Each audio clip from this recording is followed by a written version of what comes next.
Hello বন্ধুরা, তো আমি একটা ছোট মিনি ব্লগ নিয়ে আবার চলে আসলাম তোমাদের কাছে।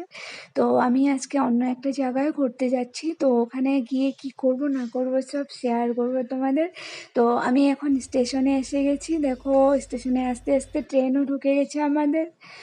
তো ট্রেনে উঠে বসে পড়লাম। আজকে ট্রেন ফাঁকাই ছিল, এতটা ভিড় ছিল না।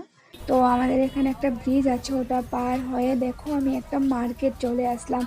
আর আমি যে জায়গাটায় আসছি সেই জায়গাটার নাম হলো ডিমাপুর। ওই জায়গার মার্কেটটার নাম হলো হংকং মার্কেট। তো গাইস, এখানে কি না পাবে, মানে যেটা চাইবে সেখানে সেটাই পাবে তোমরা। মানে এই মার্কেটে গেলে কোনো কিছু মানে বাইরে যেতে লাগবে না খোঁজার জন্য। মানে ছোটোর থেকে ছোট জিনিস পর্যন্ত এখানে পাওয়া যায়। তো এভরিথিং আছে এখানে, বাট রাস্তাটা যে ছোট। তো আজকে মানুষ পাতলা আছে বলে আমরা হাঁটাচলা করতে পারছি।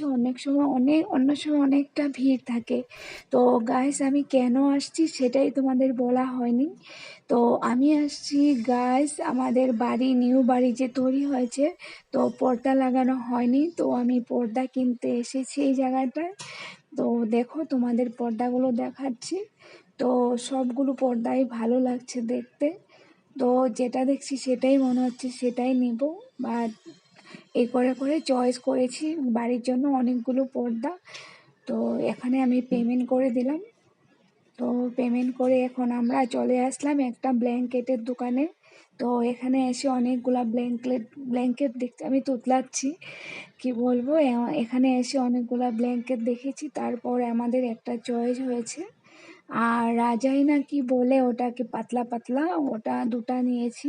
মানে একটু ঠান্ডাতে যেরকম এটা গায়ে দিয়ে শুয়ে পড়া যায়। তো দেখো গাইস, কতটা শপিং করেছি।